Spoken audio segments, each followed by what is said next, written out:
I thank you for starting the recording. My name is Brooke Colvin, and I am the Director of Early Childhood here at the Arizona Department of Education. Today, we are going to be talking about the Preschool Development Grant Birth to 5 renewal. This will be our first informational webinar, and we're happy to have you all with us today. We will start with some introductions. We don't have our entire team here with us today, but if you are here, you can jump in and introduce yourself if you'd like. And for those who aren't on our team, you can introduce yourself in the chat, just so we know who's joining us today. You can also use the chat to post any questions or any comments, and Wendy's going to help me if you have questions. There will be time at the end for questions. But if there's something really specific to that slide or you have questions, you can go ahead and put that in the chat and Wendy can ask them for us. So we've had a lot of growth on our team recently. So just thought we would introduce ourselves, our early childhood team. There's been a lot of changes and expansion on our team in the last several months. So again, my name is Brooke Colvin. I have been the director here since August. The former director is here also, Lori. Hi, Lori. Good to see you. And then we also have Karis Hall. She is our data and finance specialist. I'm not sure if Karis is here, but if you are, you can wave or say hello. Lourdes Johnson is our HQEL, which stands for High Quality Early Learning. Hi, Lourdes. She's our HQEL program manager, and she also helps support the Eastern region of early childhood programs in Arizona. And next we have Alexis Horn. Not sure if Alexis is with us today, but Alexis, if you are, you can wave or say hello in the chat. Alexis is our program specialist who covers the Western region of the state, and she is also our KEA or Kindergarten Entry Assessment guru and point of contact for KEA. Next, we have Patsy Rathor Larson. And Patsy is a program specialist who oversees the central region of the state for early childhood programs. And Patsy is also our family engagement specialist. Next, we have Wendy Flynn, who is our program specialist. Hi, Wendy, who covers the southern region of Arizona. And she's in our Tucson office with ADE. And like I said, Wendy is going to be helping us with the chat today. And our newest program specialist is Chelsea Rousseau. Hopefully I said that right. Chelsea just started this week, so we're so excited to welcome Chelsea. She will be covering the northern region of the state and will be out of our Flagstaff office at ADE. We also have 2 early literacy specialists, Wendy Logue and Rhonda. Yes, we have 2 Wendys on our team. And Rhonda Finding, they're our literacy specialists. They both help with many other projects, but we are so excited to have them on our team. And last but not least, we have Laura Lee, who is our Comprehensive Literacy State Development Grant Program Manager. I know that was a lot, but thought we would take the opportunity to introduce our team since a lot of us are new. And we'll provide the slides for this presentation on our website. And so there are going to be links on some of the slides. Okay, moving on.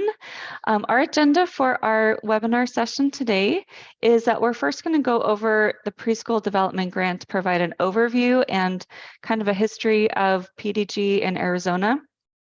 PDG stands for Preschool Development Grant. I'll probably say that a lot, but interchangeably, Preschool Development Grant, PDG. We will also talk about this specific PDG Birth to 5 renewal grant priorities, and then Arizona's goals and objectives for those priorities. And then we'll provide a general timeline for implementation, and then finally have time at the end for questions and answers. Any questions so far, Wendy? We haven't provided any information yet, but Just checking. Nope. Thank you. All right, so we're going to start with a preschool development grant overview. So the first iteration of the preschool development grant in Arizona was in 2014. And Lori's on the call today. So Lori, if I said anything wrong, go ahead and jump in the chat if I missed something. So the initial preschool development grant was applied, or Arizona submitted that application in October of 2014. Arizona was awarded the 3-year grant cycle from 2015 to 2018 with a limited no-cost extension into 2019. The primary objective of the initial PDG grant was to provide subgrants or preschool slots to 4-year-old children in high needs communities. And those subgrant awards were competitive each year. That was a competitive application each year of those subgrant awards. In addition to those subgrants, there was also an emphasis to improve quality in participating programs, and that included quality first participation, the development of the early childhood quality improvement process, also known as EQUIP, to increase data integration, and then also systems building among different agencies and organizations that serve young children and families in Arizona. So that takes us to 2019, which was the second iteration of Preschool Development Grant. And this iteration also added Birth to 5 and included a comprehensive needs assessment and strategic plan prior to submission of that grant application. And so with that needs assessment and strategic plan, there were local planning committees or communities that were established, and they convened to identify 5 priority areas to focus that application on. And those priority areas included childcare deserts, inclusion, early language and literacy, and then 2 initiatives under workforce development, which included professional development and coaching, and then the other priority area was degree completion. So with all of that planning and all of that work that went into the application, it was a really strong application that was submitted in November of 2019. It was highly competitive, so unfortunately, Arizona was not awarded that iteration of the grant. However, many of the goals and strategic areas in the needs assessment were leveraged moving forward with the resources that we did have in the state of Arizona. And that brings us to the current iteration of the PDG grant, which was posted or announced in 2022. So Arizona was one of 25 states that was eligible to apply for this renewal grant. Renewal meaning that that state was awarded previously and was now eligible to apply for this announcement. So they did award 24 out of the 25 states. So we were hopeful that we had a really good chance this time, but it still required a lot of planning and collaboration for that application. So the announcement was posted on September 7th, and then between September and November, there was collaboration and planning with different agencies that included Read On Arizona, Department of Economic Security, Division of Childcare, or DCC, and First Things First. So planning happened between September and November, and then the application was submitted November 7th. And to our great excitement, Arizona was awarded in December of 2022. And we were awarded the full amount that we were eligible for, which is $14 million per year and it's another 3-year grant cycle. So the grant cycle and implementation is from January, well, technically December, because it's December 31st, 2022 to December 30th of 2025. And that brings us to where we are today. So we're going to go over now the PDG B5 renewal priorities and then Arizona's specific goals that we had under each of those priorities. If I'm going too fast, please let me know. Or if maybe I'm going too slow, maybe it's a little boring. Let me grab a drink real quick. Need some music maybe to wake us up today. All right.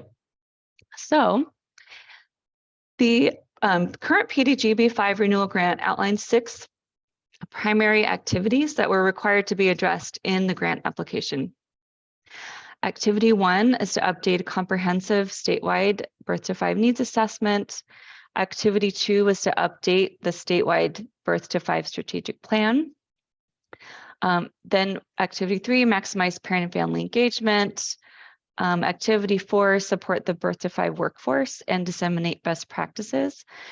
Activity 5, support program quality improvement. And then activity 6 was subgrants to enhance quality and expand access to existing and new programs.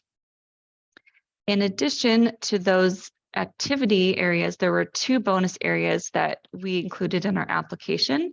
The first bonus area was to increase access to inclusive settings, and then the second bonus area was improving workforce compensation. So we're going to go over each of those areas, each of those priorities and bonus areas, and then how our goals specific to our application aligned with those activities. So again, activity 1 was to update the comprehensive statewide birth to 5 needs assessment.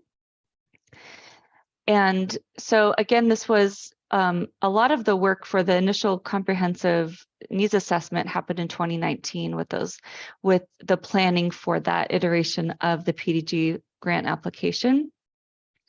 And so as you can see, there are approximately 2,500 licensed early childhood care and education providers and sites in Arizona across a mixed delivery system.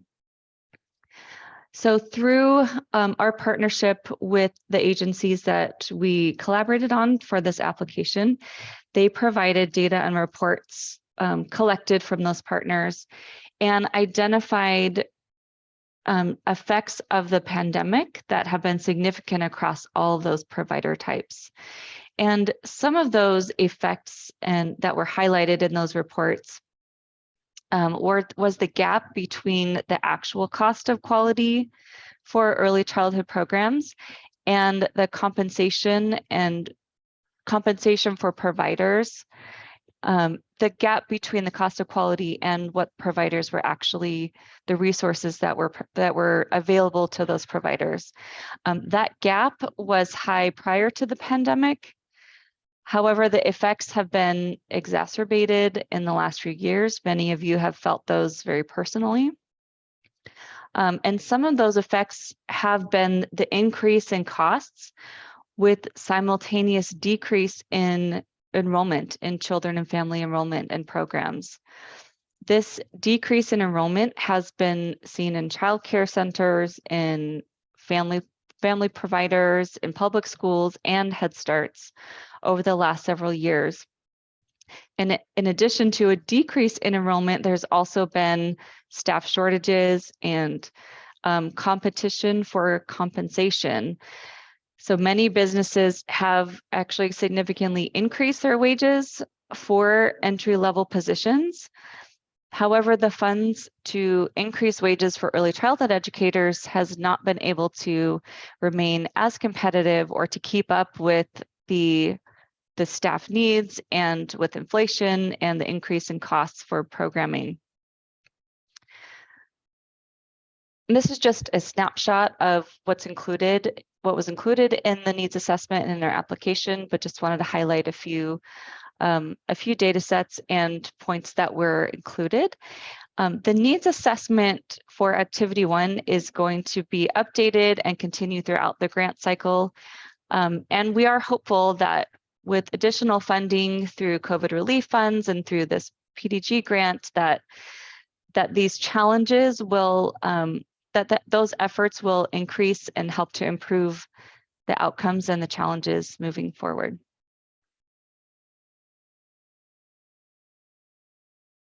All right, so moving on to activity 2, which was to update the statewide strategic plan.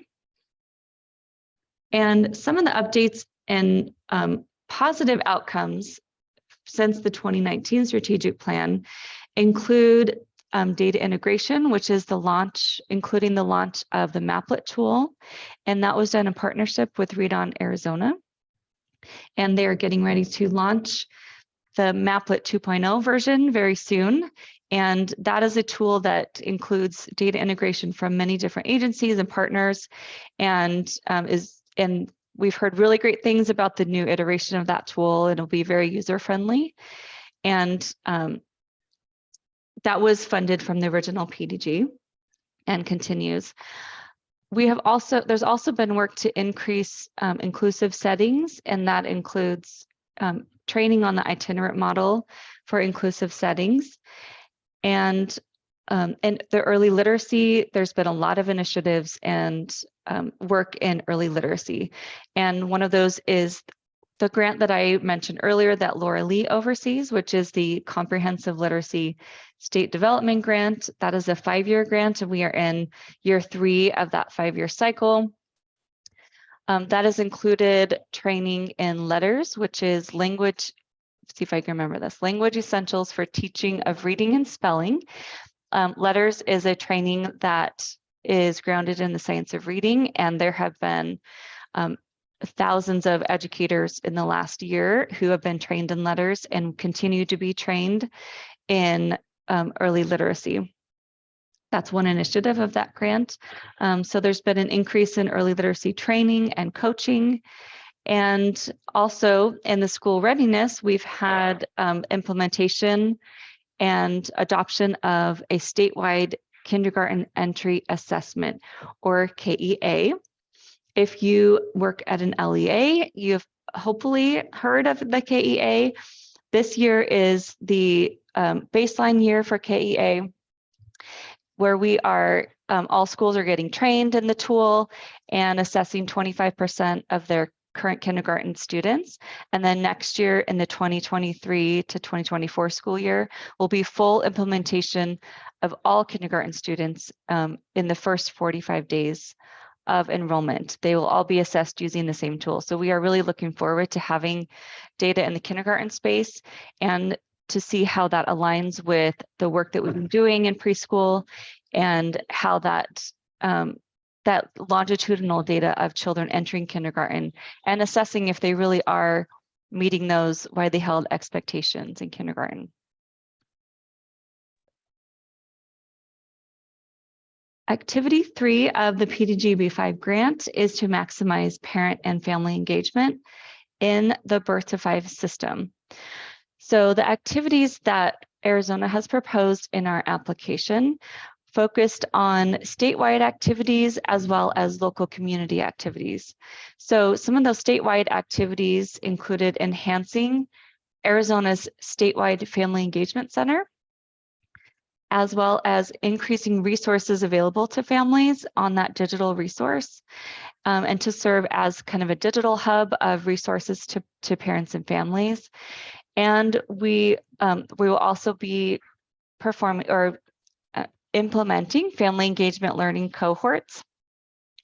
And we're excited to be able to designate parent majority or to establish a parent majority special advisory committee to inform a needs assessment of what family engagement looks like at a statewide level and how we can increase parent and family engagement in Arizona at a statewide level.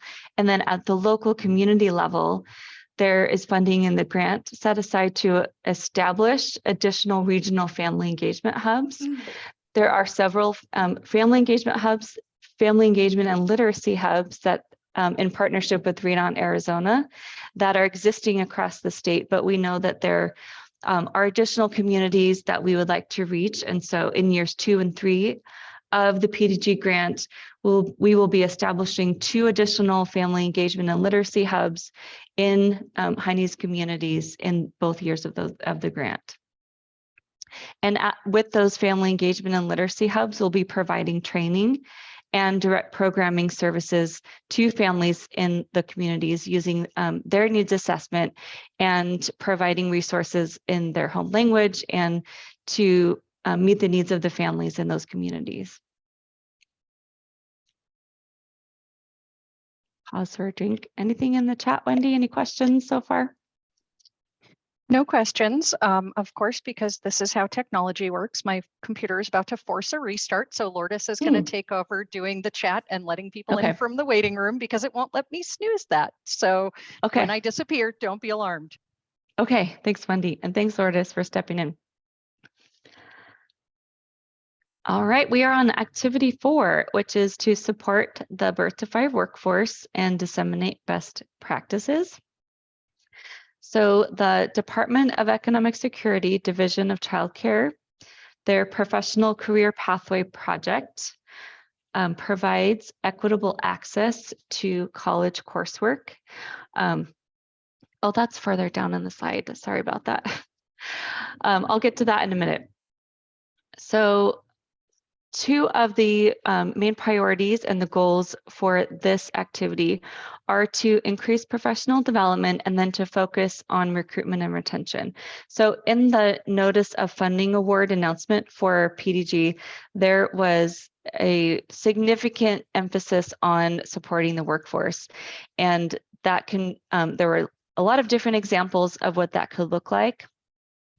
In our, through our collaboration, we have chosen to focus on professional development. And so we are hoping to increase not only the number of trainings available in the workforce registry, but to increase trainings on infant and toddler, to increase trainings on for early childhood special education, and to have a more robust sampling and availability of trainings across the birth to 5 system that are available in the workforce registry. And then there are several initiatives under recruitment and retention that we'll be focusing on with the grant funding.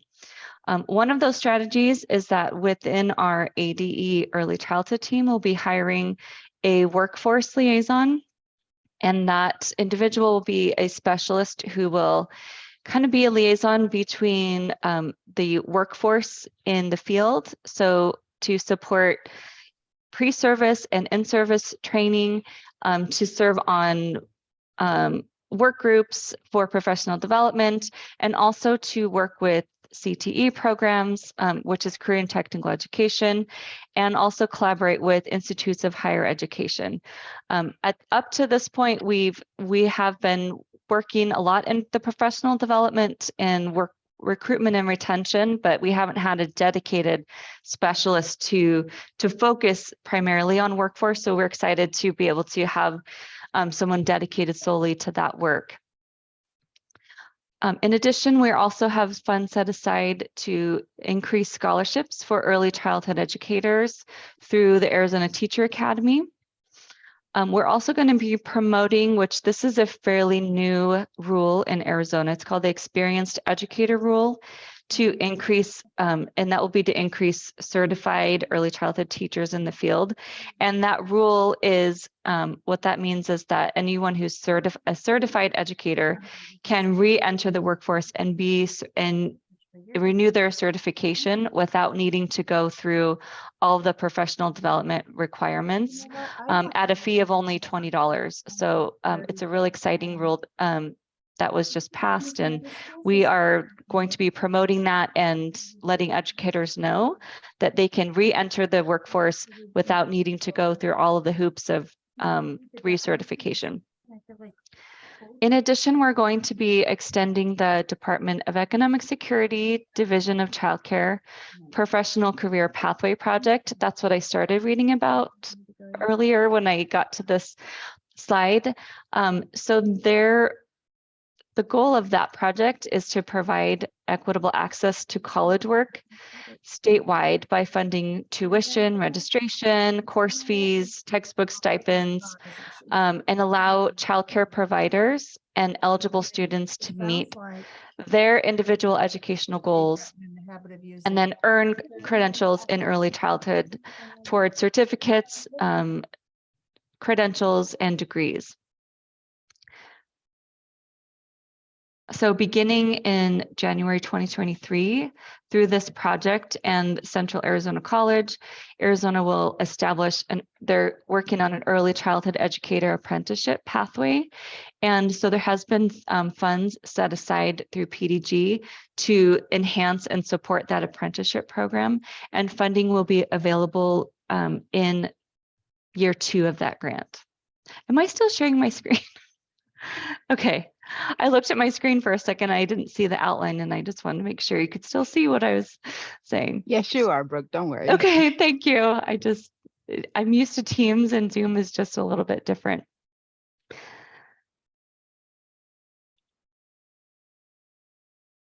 All right, so moving to activity 5, which is to support program quality improvement. This will include us updating our EQUIP manual, and EQUIP, again, is the Early Childhood Quality Improvement Practices.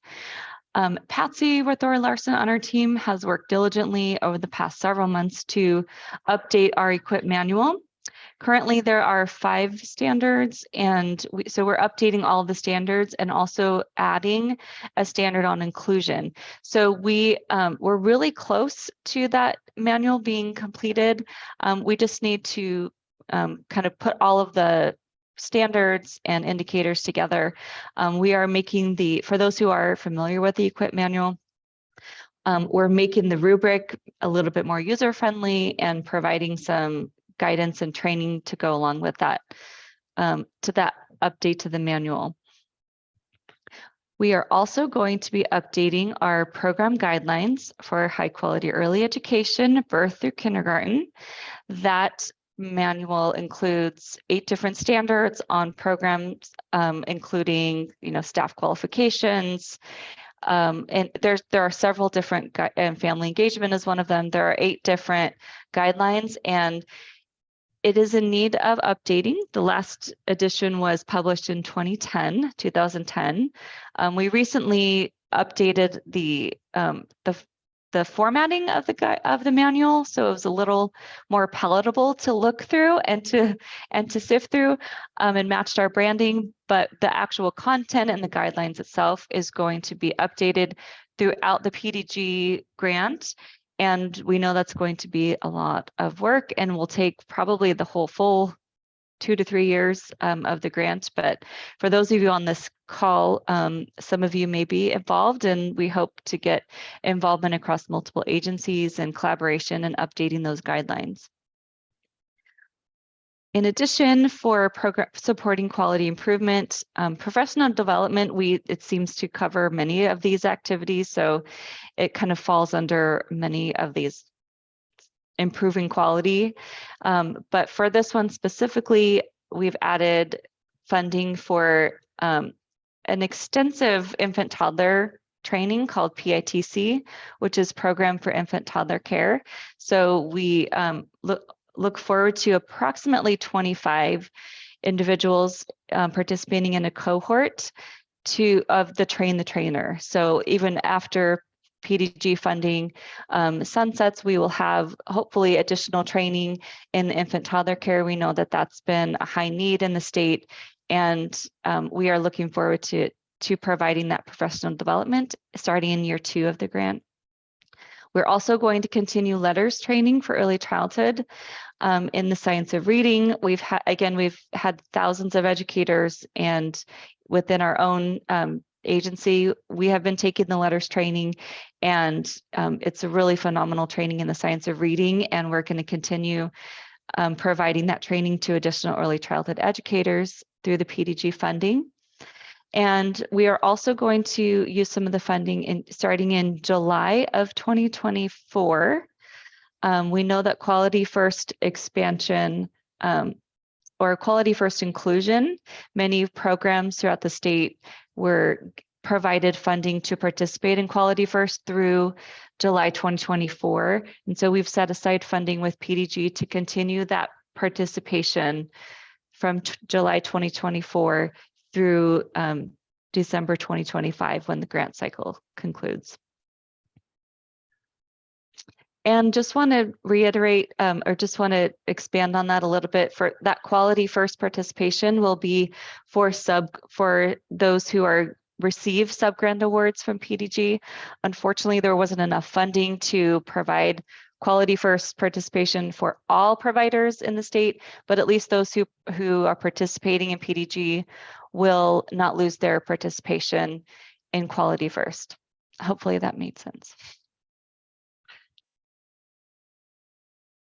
All right, activity 6 is subgrants. This is probably the topic that many of you are most interested in. So hopefully we can provide at least a baseline of information today, and there will definitely be more information coming very soon about subgrants. So subgrants will just include funding to awarded sites. So we receive the PDG grant, and then the subgrants goes out to programs to provide high quality early childhood care. So there's two different parts of the subgrant for this PDG grant. The first part is for infant toddler startup and expansion. There was a lot of emphasis on infant toddler care in this iteration of the grant, and we know that there is a high need for infant toddler care in Arizona, especially in high needs communities. So approximately $5 million from the grant funding will be for infant toddler startup and expansion. This will happen in years 1 and 2 of the grant. The cost for that startup and expansion will include things such as furniture, materials, licensing fees, if that applies, insurance, just the cost, not for the structure itself, but for just to get the materials necessary for the classroom. The structure of these startup grants will be patterned after the Head Start Child Care Partnerships, if you're familiar with those.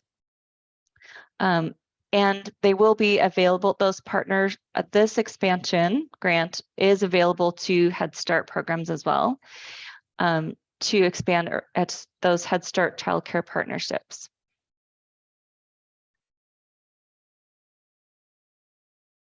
So the second portion of the subgrant funds for PDG are the birth to 5 subgrants for slots for children or seats. Sometimes I've heard slots and I've heard seats, seats for children in the classrooms. So approximately $19 million has been budgeted for subgrant sites in high needs communities. What's different about this iteration than the first iteration of PDG was the first one was only for preschool for 4-year-olds, and this time it's open to all children birth to 5, so infants, toddlers, and preschool age children. There will be priority given to programs serving infants and toddlers, since that is a priority or an emphasis for this grant. And these subgrants for slots or seats will be eligible to programs who are receiving startup and expansion funds. So let me go back to the slide before this. So the infant toddler startup and expansion sites will also be eligible to apply for subgrants for infants and toddlers to have a spot in those classrooms. It's not a guarantee, but they will be eligible. Through this funding, we estimate approximately 1,000 children in an estimated 50 sites will be awarded through the life of the grant. That may not be all of the sites that are awarded every year, but that is an estimate, and that depends on the ages of the children, the capacity of the site, and many different factors.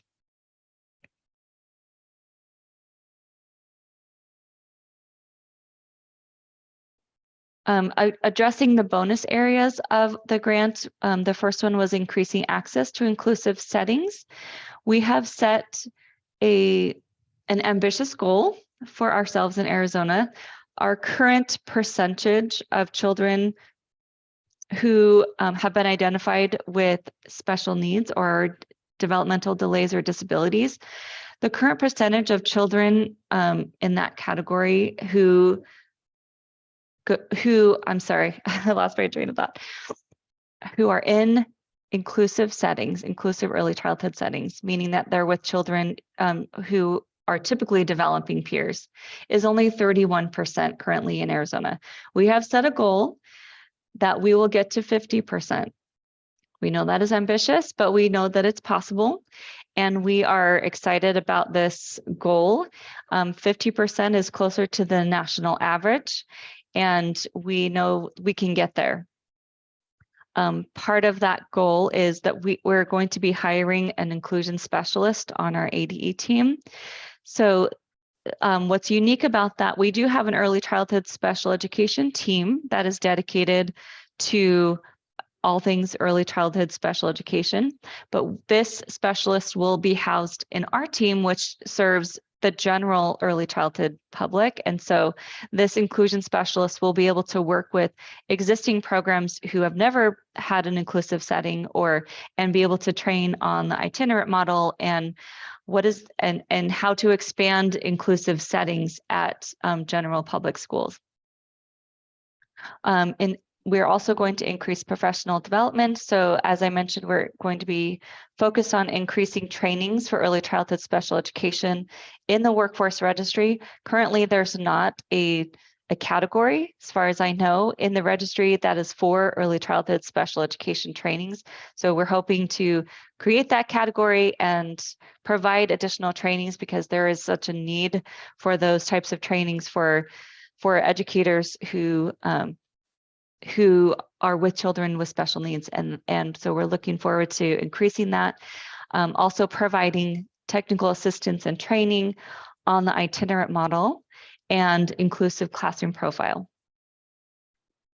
Brooke, before you move on, Bonnie asked a question about that 50% and if that is just for LEAs or also if we are going to be looking at that for childcare programs.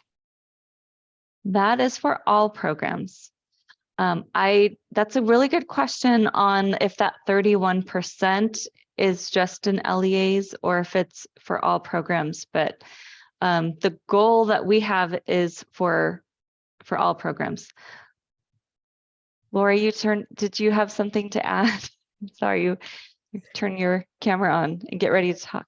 No, I didn't know if Suzanne Perry was here, but Bonnie, that 31% is for all children who are receiving their special education services that have been captured by the Arizona Department of Ed, but they can be receiving those services in an LEA setting or, a Head Start setting. But as always with preschool development grant, and I'm sure Brooke can echo this, it's been about the mixed delivery system, but I was hoping maybe Susie Perry was on to speak more to that 31% across the settings. Thanks, Lori. I'm not sure if Susie's on or not, was able to join, but the majority of the inclusive settings that are available or the settings for children with special needs are at LEAs. And so that's something that we are hoping to expand to the mixed delivery system instead of children getting identified as special needs and then pulling them out of the setting that they're in and moving to an LEA, which is the only setting that serves children with special needs. We're hoping to expand that to the mixed delivery system. Good question. Hopefully at the next webinar session, we'll have more information about that specifically. Brooke, we have a question. Okay. Just if you can elaborate on what bonus area means and what is an optional section and what is an optional section that states could write to. Oh, optional. So yeah, bonus area just means that it wasn't required to be included in the application, but we chose to include that because we wanted to prioritize that as an activity. So those 6 activities were required, and then the bonus areas were we didn't get points on our application, so I don't know if we got bonus points, but that was how it read to us, that you would get bonus points if you include initiatives on those areas. And what was the second part of the question, Lourdes?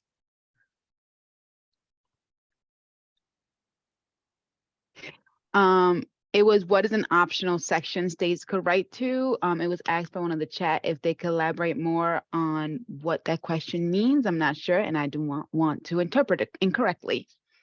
Okay. It sounds to me like optional section would be these bonus areas that they were optional. They weren't required as part of the application, but they were optional that we chose to write to and to focus on. And then the second bonus area that we chose to emphasize was improving workforce compensation. Again, unfortunately, we didn't have unlimited funds to increase workforce wages for everyone in Arizona, for all providers, but we can increase wages or to have subgrantees who are awarded the subgrants for PDG. They will participate in what we're calling a workforce compensation pilot, so that those who are receiving the subgrants for infant toddlers and for preschoolers will ensure that their staff are compensated based on the most recent Arizona Educator Salary Scale that was developed by Department of Economic Security. And so that's one of our ways that we're going to focus on workforce compensation, is with those subgranted awarded sites. And then also with regards to blending and braiding early childhood funding, we plan to update our early childhood funding manual that's available on our website to include additional resources and information that is available for early childhood programs, and then also provide training and resources to support program funding, utilizing multiple funding sources. And I know that, speaking of Suzanne Perry and her early childhood special education team, they recently hosted several sessions on blending and braiding funding, and they put together a really helpful Padlet on different funding sources that are available and how to blend and braid those, so we can leverage the work that they have done in increasing funding and training on how to blend and braid, because funding, which can be a little bit tricky, but there are some really good experts at it and some resources out there that we can leverage through this PDG grant. All right, we are on to our timeline for implementation. Again, this is going to be very high level overview timeline, not super specific, but just kind of a guide on what to look for in the next 3 years. So this slide just provides kind of an annual, year to year, which projects and initiatives fall under which year and what to look for. So we're going to be hiring our specialists for inclusion in the workforce in year 1. The infant toddler startup grants will span year 1 and 2, and then the birth to 5 subgrants for slots. And regarding the subgrants for slots, there's additional information on the next slide about subgrants. But this is for your information, that the application that will go out in year 1 will be good for 2 years. So year 1 and 2 of the grant, those sites that are awarded subgrants in this first year will also receive funding and be awarded in year 2. In year 3 of the grant, that will be a competitive application. And at that time, those who are receiving high quality early learning or HQEL funding, those sites will be eligible to apply for that competitive PDG grant in year 3. So year 1 is going to be a lot of those workforce recruitment and retention initiatives that we talked about, the scholarships, the manual revisions, the mini grants. Oh, I don't know if I mentioned that, career and technical education programs. There's also going to be mini grants and funding to those CTE early childhood programs. across the state. And then in years 2 and 3, there are that's when a lot of the like contract work and professional development, expanding those family engagement hubs.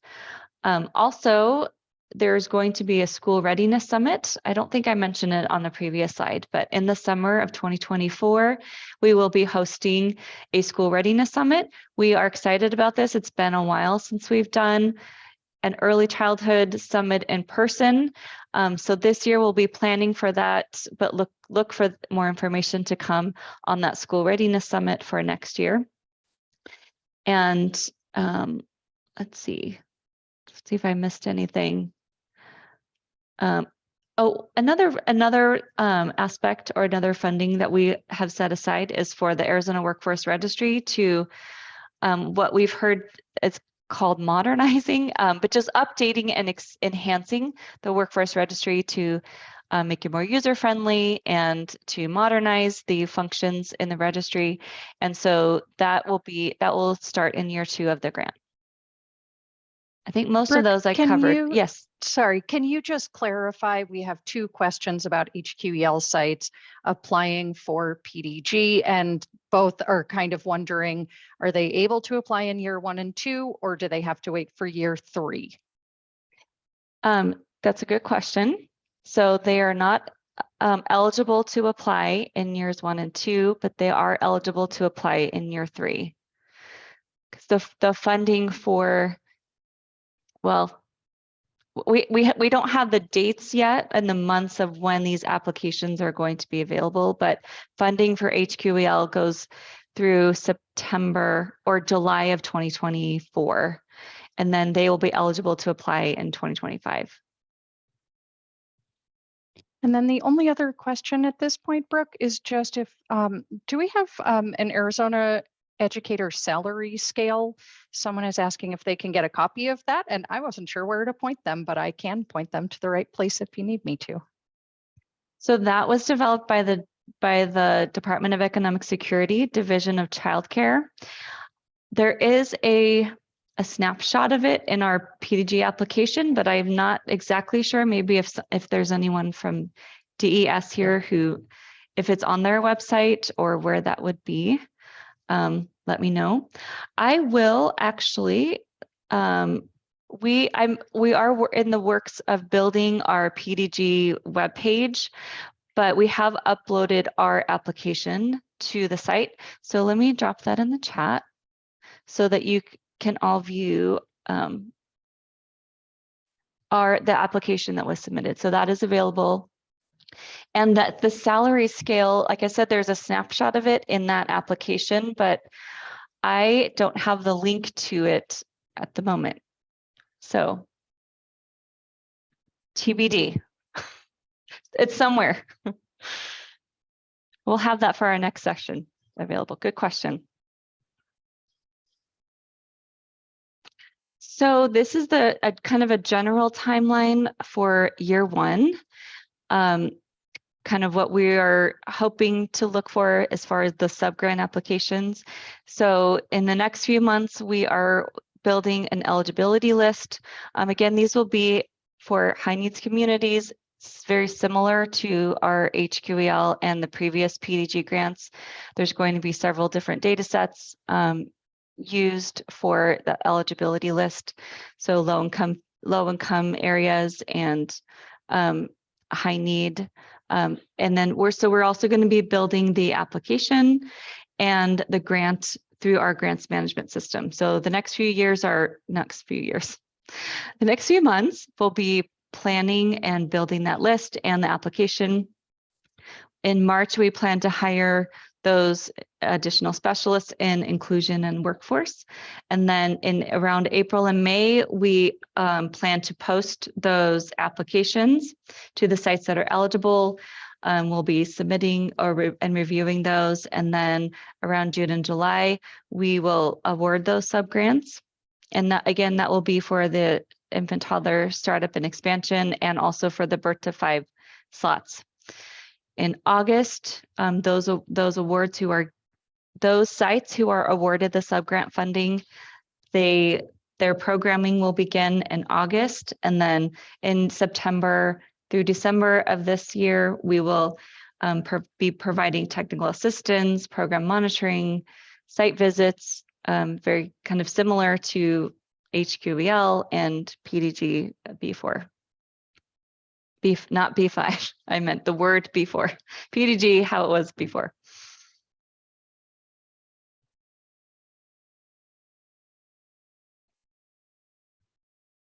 And that leads us to questions. I know that was a lot, and you had to hear from me for a long time, but that was kind of where we are at with our goals for PDG, our general timeline for implementation. And if there's any questions, feel free to raise your hand or put it in the chat, and we have a few minutes to answer those.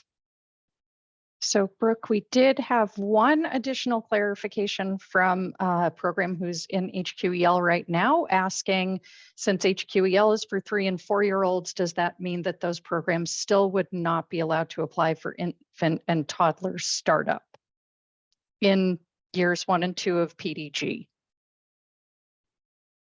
That's a good question. Well, the startup and expansion is different than the subgrants. So startup and expansion, they would be eligible to apply for those, just not the preschool slots.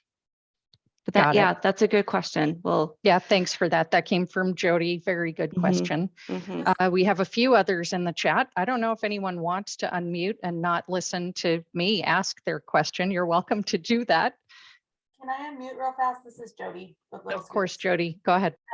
Hi, just to clarify, we can't ask for infant toddler slots though, correct? Or seats, just the expansion if we wanted to expand? That's a really good question. Because the HQL just covers our preschool side. Right. We're interested in expanding our infant toddler and hopefully being able to provide seats or slots for our parents on that side. It's a really good question. That is TBD. Okay. Again, we are in the planning stages right now and building our website and our guidance manual and all of that. So that final decision is coming soon. Okay, sounds good. Thank you. And questions about how much will each scholarship be per year per child approximately? Do we have an answer about that yet? Those are in the application. I didn't include them here in our slideshow yet, but there are amounts listed in our application for infants and toddlers and preschools, and these are funded at high quality. So they're, and I don't remember off the top of my head the amounts, I'm sorry, but they're similar to our high quality early learning grant for those who are participating in that right now, but it is high quality, and we looked at many different like cost of quality and market rate surveys and salary scales to determine how many children. So that is because they are funded at a high quality rate that lessens the number of slots that are available. But we wanted to make sure that there was enough funding to increase staff compensation and to provide that high quality, but that is coming soon also. We'll put it on our website what that funding amount is. Maybe Charity wants to speak. She has her hand nicely raised, and then we can go back to chat questions. Sure, thank you. Hi, I just had a question just to clarify. So if June 2024 HQEL, because I'm looking at the continuity of how can I keep these programs open that we've already established and struggled to get staff for a short time position. And so my question is, you mentioned that round 3 will come in year 2025. So I'm just trying to look at the continuity of care and making sure I understand the timeline there to make sure, if there is a possibility we could keep those program, you know, the HQEL running, will it be in timely that we don't have to, you know, start all over, I guess? Also another good question. We are still building out the specific timelines, and just keep in mind that this is going to be highly competitive. There are limited funds, and you know, this is open to sites who aren't currently receiving HQEL funds. So there isn't a guarantee if you are currently receiving HQEL funds that you would automatically get the PDG, or that we could guarantee that continuity remains, because there are, as we saw, 2,500 childcare, you know, licensed childcare sites that could potentially, I mean, that won't be our eligibility list, but that it's going to be competitive. Unfortunately, we don't have an unlimited amount of funding, and not everyone who is currently receiving HQEL will be able to get that funding to continue to move forward. But as far as the timeline and when the applications are available and who's eligible, all of that, we are still working on all of the logistics and specifics about that. Thank you. So- I guess, oh, go ahead. Go ahead, Charity. Yeah, go ahead, Charity. Thank you. So I think one of the things that I'm finding, just as some feedback, is challenging, you know, for 2 years, which I know, and I'm so appreciative. I know that we're all in a childcare desert here in Arizona, especially in Pinal and some of the rural areas. So I just, you know, the continuity of that care, I think it's just really important, even if because we can't go for round 1 or 2, to even sustain that, and then building that program up, even if we were not eligible. I would just give feedback on the timing and thinking about that, because it's just really critical, you know, if you build something, to have to do it all over again, you know. So if you were awarded it, so that's just my feedback. I hear you, Charity. I understand it's challenging, and you know, the goal for both of these grant programs is to increase quality and to continue care for your community and for your families. And I wish we had more funding. I really do, and could bring that to more programs moving forward. But you know, we'll do the best we can with the funding that we have and with the goals that we set in the grant. And I hear you. I do. I know it's a challenge. Oh my goodness, it's 4 o'clock.